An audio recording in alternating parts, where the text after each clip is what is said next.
Hello everybody, my name is Christian Swenson. I do videos here on YouTube about autism, autistic consciousness, and life on the autism spectrum. Today I wanted to do another video where I do a reading and commentary of a book about autism.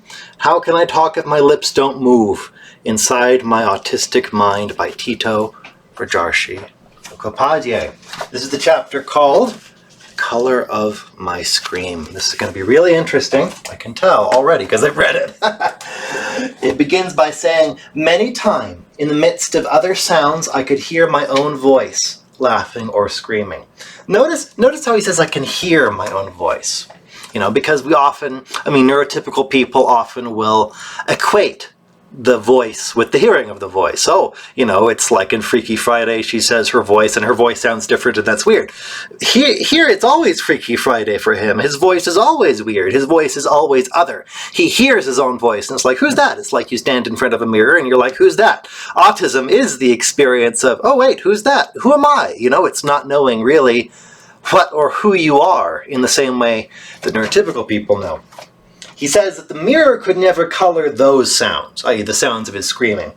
Whenever I heard real sounds, i.e. his screaming, I guess, I stopped to see the stories performing behind the mirror. My hearing became increasingly powerful whenever that happened and I stopped seeing anything. I want you to notice something. Stories, as he uses the word. Remember in the other video how he talked about how he'd hear the stories of blue and brown and red and all of those things. The colors would tell him stories. Stories are something that happens through sight for him. Stories are a visual phenomenon. Now I should probably talk a little bit about the difference between sight and sound. I did that video about autism, time and space, and the idea there is that, time is something that we share, but space is something I have to myself. I occupy this space, but we occupy this time. Hearing and sight are a little bit like that. Sight looks into space, right? It looks into a very specific spot, but hearing is all around. We share hearing, and so I wonder if that's connected somehow.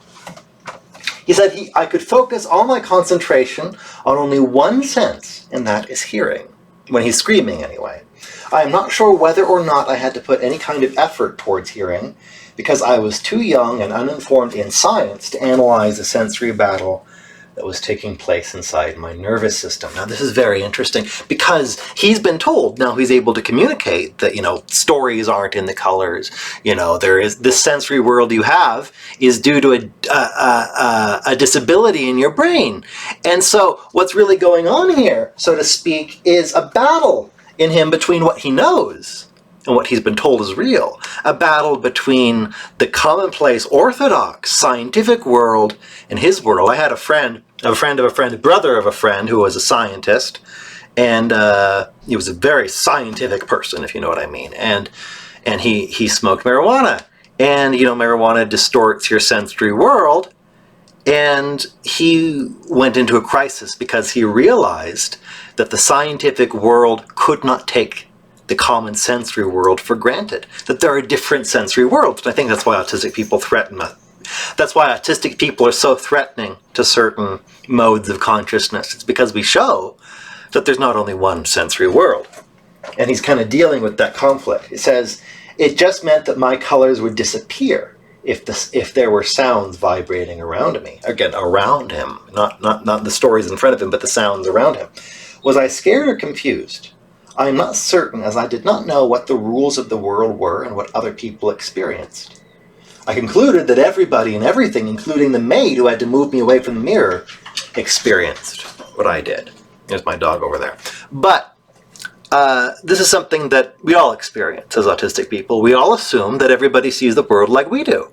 We all assume that our particular unique way of viewing the world is something everybody shares. This is universally common in all sorts of different experiences. I don't know what your religious beliefs are, but there's a woman named Lorna Byrne. You could look her up. She has been able to see angels, apparently, since she was a baby, and she had the same experience. She said that I assumed everybody could see angels, right?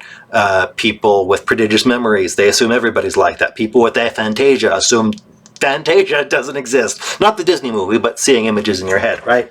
And so it goes on and says, the maid had to move me away from the mirror because I did not move when she asked me.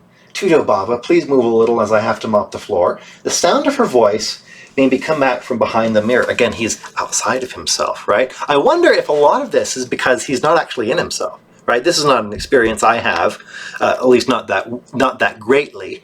But he is kind of outside of himself, and so maybe the body, in a sense, is what orders all of these sensations. And outside of it, it's just the sensations are going and doing their own thing, so to speak. I don't know. The sound of her voice made me come back from behind. He was behind the mirror, while I was hearing a story of red and green from the green of the curtains and the red of the cement floor. He's hearing a story from vision, but if he's hearing real sounds, he can't hear the stories from the vision. He said the smell of phenol water from her bucket and mop filled the spaces, which are yet to be filled with the stories of green and red. What are these spaces? It makes me wonder if there is not just the space of the color, but the space that the color elaborates, a kind of, not an actual physical space, but another kind of mental space, something like that.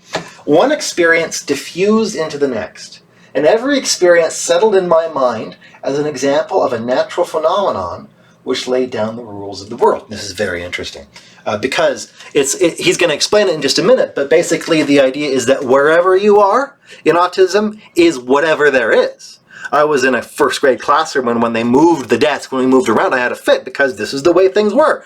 Where I was how things were. He says that, for instance, if I saw a bird on a tree, and at that very moment I saw someone walking across the street in front of our gate, I concluded that every time a bird sits on a tree, someone needs to walk across the street. If it happens once, that's the law of being. I remember playing a Winnie the Pooh video game when I was a child, and you know, there's this bird singing, and then Tigger goes and interrupts the bird. I was so upset. I was so upset because the bird didn't get to finish her song. You know, it's like the song is what there is, and if there's something interrupting it, then the universe disappears, so to speak. Order dissolves into chaos. What if they did not happen together? Well, I would panic and get so anxious that I would scream. So really this chaos that happens when he screams is a symptom of the chaos that happens when the order dissolves into the chaos of time, when space dissolves into time, so to speak, when vision dissolves into hearing. Screaming would stop me from looking at the tree or looking at the street, for I could only do one thing at a time. We are where we are. Not just we are where we are the where of where we are. He is the street, he is the bird singing, he is the verb of it. The verb becomes a noun, and the nouns are all verbs, so to speak. I can either use my eyes or use my ears. You can't use them both together. That's interesting. Hearing my voice screaming would stop my eyes from looking. It's like, oh, it's kind of like playing the first-person shooter video game again. You're like, oh, I'm going to point, and then I'm going to shoot, but then it's too slow, right? Why is he screaming? Voices would ask Mother. He calls them voices. He can't identify the people, it's just the sensations. She should know. After all, she is his mother. Mother would give them some reason. She would say that I was hungry, or she would say that I was hot. This is me as a baby, by the way. I would scream and cry for no reason. She would say that I must have been bitten by fire ants because they were all over the yard, or she would say that I was tired. Then she would rush me inside to find out for herself why I was screaming. There, let me rub your feet with cold water, those bad, bad fire ants. Mother's voice, again, not mother, but her voice. The voice is separate from all the sensations. The voice is separate from the sights. They're molded together into a person, would continue to distract me while I heard my voice scream. I would scream, and I would wonder. He's disconnected from his screaming. He's like, why am I screaming? What's going on here? I would wonder about the mirror upstairs. I was sure that it was forming a story in red and green once again, because, of course, the mirror, what it's doing is it's integrating the sensations. The red of the fire ants and the green of the grass. My voice would scream, and I would wonder whether the mirror upstairs was aware of my screaming. You know, a mirror is kind of like consciousness. It's an integration of sensation. That's what consciousness is. It would talk about reflecting. That's what a mirror does. And sometimes that's what we can't do. The voice would scream, and I would wonder whether the mirror upstairs was aware of my screaming. I would lose all control over my screaming voice and would wonder whether it would stop. It's like, you done yet, mouth? You done yet, lungs? My voice would scream, and I would realize Mother's voice was singing something familiar in my ear. It's very interesting. It's like there's just two voices. One of them's me, apparently, and one of them's the mother, but they're kind of strange. I would slowly concentrate on the words of her song and try to mentally sing along. because she repeated most of her songs so often to me that I had them memorized. After listening to the words of her song, I would wonder why I could no longer hear my voice screaming. He'd stopped. And to my relief, I would realize that my voice had stopped screaming. I would continue to think about the mirror. Surely it could reflect the sound of a scream. Interesting, the sight and the sound thing again. Mother's voice would begin to fade out the more I thought about the mirror, and the urge to stand in front of it would fill my whole concentration. He wants to kind of be the mirror. I would hurry and rush upstairs like a dedicated student who heard the school bell ring. I would rush upstairs only to realize that Mother was following me with her voice, continuing with her song. Mother's voice fading out like some distant memory, going farther away, yet not leaving me completely.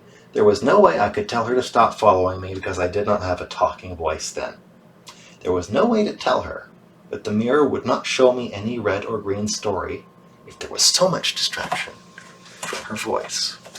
The mirror can show the stories and the sounds in color, but if there are real sounds, the sounds and color disappear. What can we hear in silence? That's a question. What can we hear if our eyes become something that attunes to voices that can only speak in silence? That's a question. What happens when the ears and the eyes merge like they do here? It's a real question. And so that's the end of this video. I'm going to do at least one more this week, and I'll talk to you guys later. Take care.